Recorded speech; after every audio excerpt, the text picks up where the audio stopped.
Hey everyone, welcome back to another video. So today I wanted to sit down and talk to you about 6 bang for buck aero gains in 3 minutes. And the reason why I want to talk about that is basically because a lot of people at the minute are doing time trialing because it's kind of like the only racing we can do. There are triathlons that are going on later in the season, but at the minute it seems like time trialing is the in thing.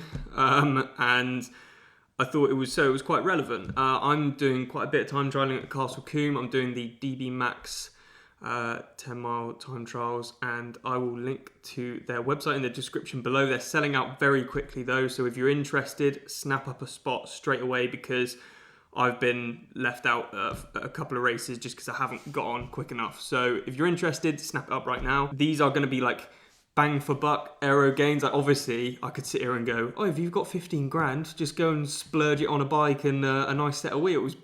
And obviously that's going to help. Not everyone's got 15 grand lying around. So I thought I'd do a video on the best budget kind of aero gains. Like some of these things are a little bit expensive, but compared to a new bike, a new set of wheels, it doesn't even compare. I'm going to put the timer on my phone, but also I'm going to pop it on the screen here so you guys can see the countdown.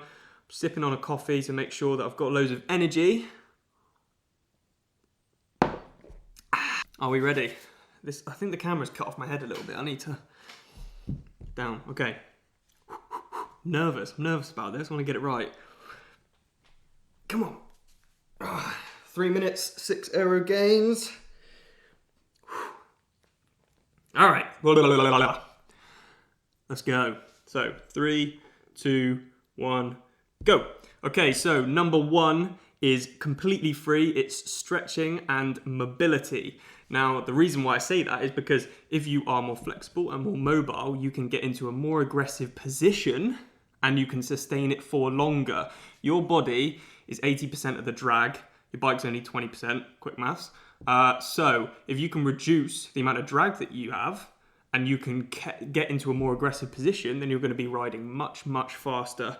Oh, fucking hell, 30 seconds down. All right, number 2 is shaver.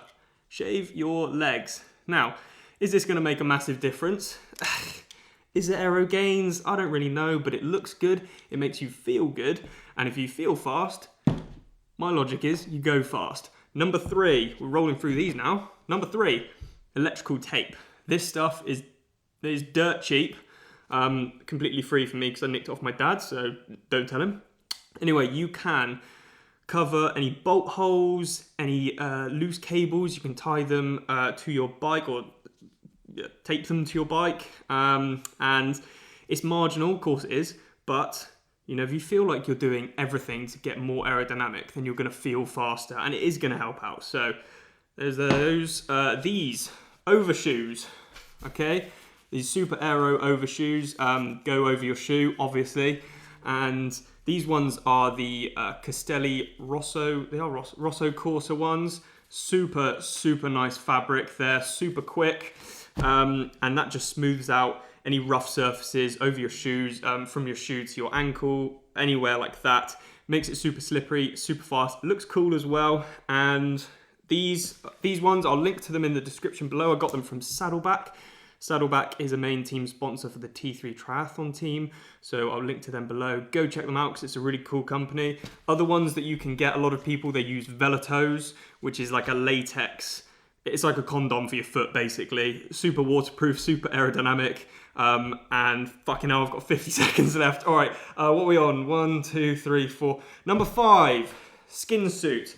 Now this one, and these can be quite expensive. This one's like the Plymouth Uni one. I haven't been to uni for like 4 years, 3 or 4 years. I've still got it because I don't actually do that many time trials and I don't feel like I need to invest in a super expensive skin suit. But they just, you know, flappy fabric is going to slow you down. So get something that fits. It doesn't have to be the most expensive thing in the world, but make sure it's tight as a motherfucker. All right, number 6. Shit, we got 16 seconds left. Boom. Aero helmet. Now these can be quite expensive. This model is quite expensive, the Giro Arrowhead, but it makes such a big difference. Makes you look like such a bellend, but we're out of time. That was pretty good though. I'm impressed. I thought I'd only be like 2 in. that is 6, isn't it? Stretching, shaving, electrical tape, overshoes, skin suit, helmet.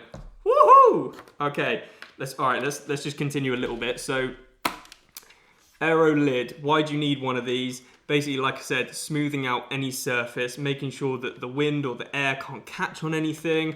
You do need, like, there are loads of different types of helmets out there. So this one's a little bit stumpy.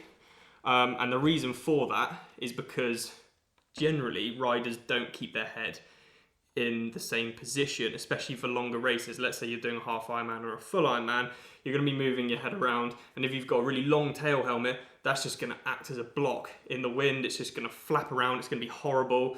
Whereas this kind of allows you to tilt your head forward, back, you know, look around, whatever it is. Like, obviously don't take the piss, but that's the idea with it. If you've got a super solid position, you can hold it in the perfect place forever, then yeah, a longer tailed helmet is probably going to be a little bit better for you. But the fashion at the minute and all the science at the minute is going into these kinds of helmets, and they look pretty cool. Visor, like the wraparound visor is pretty sick. You'll notice there are a few ventilation holes. Obviously, there's a top model one of these. I think the top model one is like 350 quid. It's ridiculous, and it doesn't have these vents.